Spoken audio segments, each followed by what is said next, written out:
Aujourd'hui, on va parler d'une étape essentielle pour tout entrepreneur qui souhaite se lancer sérieusement dans le dropshipping. Vous avez trouvé une niche, sélectionné des produits, même peut-être commencer à faire votre boutique, mais il reste une chose fondamentale à faire avant de te lancer, c'est d'ouvrir ton entreprise. Dans cette vidéo, je vais te montrer les démarches administratives que tu devras faire et je vais te montrer la façon la plus facile de le faire. Parce que moi aussi, je ne m'y connais en rien en administratif, en rien en comptabilité, en rien de tout ça. Donc, j'ai préparé la méthode la plus simple pour que tout le monde puisse la comprendre et que tout le monde puisse la mettre en place. Alors, si tu souhaites te lancer dans l'aventure du dropshipping, dans les règles de l'art, reste avec moi, je vous explique tout ça. C'est parti. Pourquoi tu vas te déclarer? La réponse, elle est assez simple, c'est que c'est tout simplement obligatoire. Donc, il est obligatoire pour toi dès que tu te lances dans ton activité de dropshipping. Et pour ça, quelle forme juridique tu vas choisir? Tu vas choisir le statut d'auto-entrepreneur parce que tout simplement, c'est le plus simple, il est rapide à ouvrir, il n'y a pas de TVA et il y a une grande simplicité des démarches administratives. Si tu ne comprends pas grand-chose, un peu comme moi, c'est le plus simple et surtout que jusqu'à un certain seuil, tu ne vas pas payer de la TVA. Donc s'il te plaît, si tu es débutant, ne cherche pas une autre façon de déclarer. C'est la plus simple, c'est la plus rapide et la moins chère. Donc c'est celle que tu vas utiliser. Pour ouvrir ta micro-entreprise, qu'est-ce que tu vas avoir besoin? Tu vas avoir besoin de ta pièce d'identité, d'un justificatif de domicile et une attestation de non-condamnation. Pour le choix lors de ta création, tu vas choisir vente à distance sur catalogue général. Ici, il y a le numéro de l'activité. Qu'est-ce que tu dois payer à l'État lorsque tu as une auto-entreprise? Tu vas devoir payer 22% de ton chiffre d'affaires plus 2% de prélèvement libératoire sur le revenu ou prélèvement libératoire de l'impôt sur le revenu. Donc, 24% de ton chiffre d'affaires. Tout ce que tu vas gagner, tu vas payer 22% à l'URSSAF. Moi, je te conseillerais personnellement de payer trimestriellement. Pour la TVA, au début, tu ne t'occupes pas, tu vas rien payer. À la fin de la deuxième année, tu vas payer des cotisations foncières. Donc toi, si tu souhaites savoir plus sur certaines de ces informations-là, je t'invite à rechercher sur Google.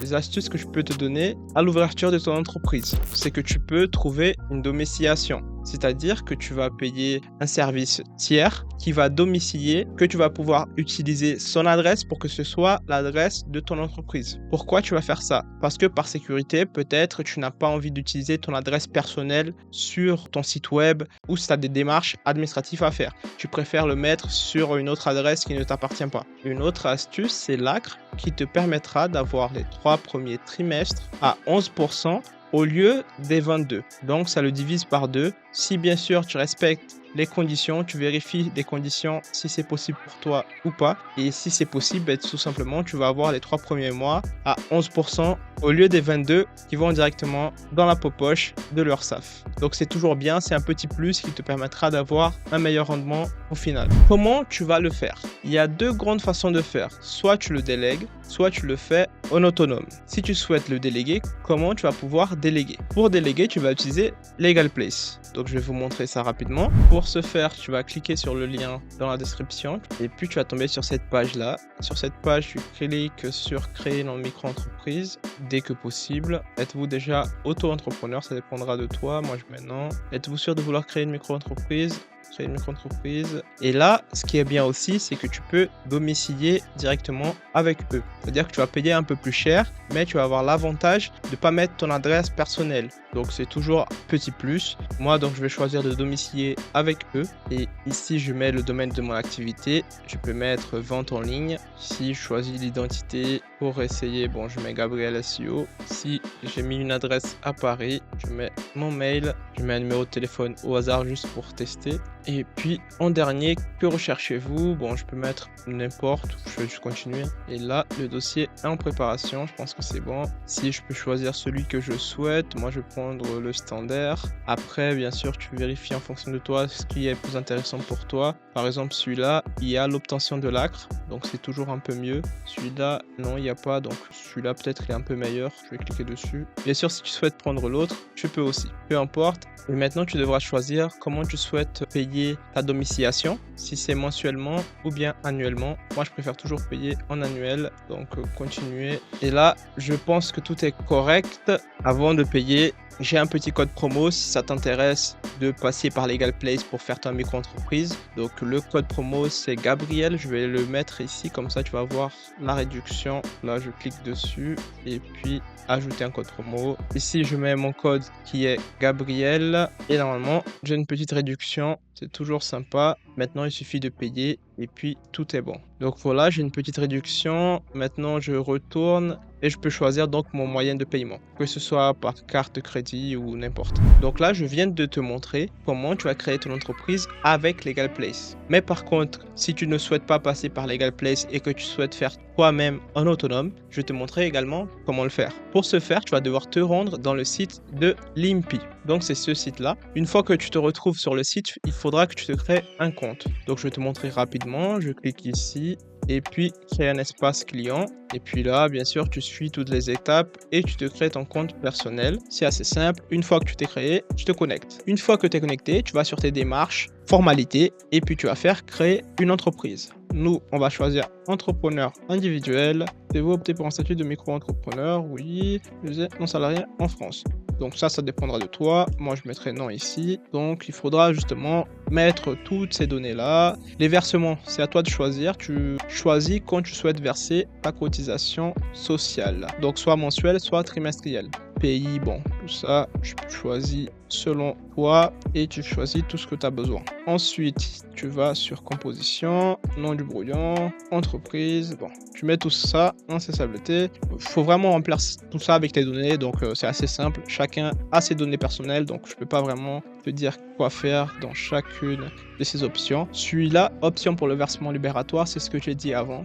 C'est-à-dire que si tu souhaites payer les 2% en plus maintenant ou après. Donc tu mets oui ou non. Et bien sûr, si tu ne comprends pas bien, je t'invite à bien lire tout ce qui est écrit ici et aussi à faire des recherches de ton côté en plus. Donc pièce jointe, tu ajoutes toutes tes données personnelles, observation, tu mets tout ce que tu as besoin et puis tu fais l'étape suivante, valider le dossier et c'est tout. Donc franchement, c'est assez simple. Une fois que tu as choisi comment tu souhaites la faire, que ce soit en autonome, par Legal Place, ça c'est à toi de voir et aussi il faut que tu le fasses en fonction de tes connaissances et de ton budget. Si tu n'as pas assez d'argent pour le faire sur Legal Place, fais-le sur Inpi, c'est gratuit. Après, si tu as un petit budget de 100 € pour pouvoir créer ton entreprise, c'est toujours mieux, comme ça tu es sûr de ne faire aucune erreur. Tu vas passer par une plateforme sérieuse qui va tout faire à ta place. Tu mets dans la balance, tu vérifies en fonction de toi ce qui est mieux pour toi et tu le fais. Une fois que tu as créé ton entreprise, il faudra être en conformité avec les lois, donc directement sur ton site web. Qu'est-ce que tu vas faire? Tu vas écrire les mentions légales. Pour le faire, c'est assez simple. Soit tu demandes à ChatGPT, soit tu vas sur des générateurs de politiques de vente, de politiques de remboursement et toutes les autres politiques qu'il y a. Et avec donc tes données personnelles, si tu as choisi de domicilier ton entreprise, tu vas tout mettre directement dans ta mention légale, dans ta politique de confidentialité. Donc tu vérifies vraiment tous ces petits points-là pour être en règle avec ton entreprise si tu fais du dropshipping. Pour le faire sur Shopify, c'est assez simple. Tu vas sur les paramètres et puis tu vas tout en bas sur politique. Et là, il y a la mention légale, conditions générales de vente, coordonnées. Tu mets vraiment tout ça si tu veux être sûr que tu ne fasses aucune erreur. Puis là, mention légale, soit tu la crées avec un générateur, comme je l'ai dit, ou sinon avec ChatGPT. Puis sur confidentialité client, tu peux faire la bannière de cookies, c'est la bannière RGPD. Donc c'est assez simple sur Shopify maintenant. Tu peux la mettre directement sans télécharger aucune application. Donc c'est ici, bannière de cookies. Donc elle est ici, pour moi elle est déjà activée parce que je l'ai déjà activée auparavant. Mais toi elle sera désactivée, il te suffira de l'activer, de vérifier tout ce qui est écrit. Puis aussi tu peux améliorer son design en fonction de ton site web. Si tu souhaites la mettre au centre, en bas à gauche, à toi de voir. Et puis tu fais tout simplement activer et on fait enregistrer. J'espère que tu as apprécié cette vidéo. J'ai essayé d'être le plus clair possible et en simplifiant toutes les étapes parce que je sais que beaucoup de personnes comme moi ne connaissent pas grand chose dans ce côté-là administratif, qui veulent juste lancer sa boutique au plus vite et gagner de l'argent au plus vite. Si tu veux vraiment avoir un business sérieux, c'est obligatoire pour toi de passer par cette étape. Donc j'espère que j'ai été assez clair. Si j'ai oublié quelque chose ou si tu as d'autres suggestions ou quelque chose à me dire, n'hésite pas à le dire dans les commentaires. Avant de partir, j'ai fait un plan d'action, celui qui m'a permis de passer de 0 à 10 000 € grâce au dropshipping. J'ai mis le lien dans la description, je t'invite à le regarder. Je te dis à la prochaine vidéo. Salut. Et je finis toujours mes vidéos comme ça.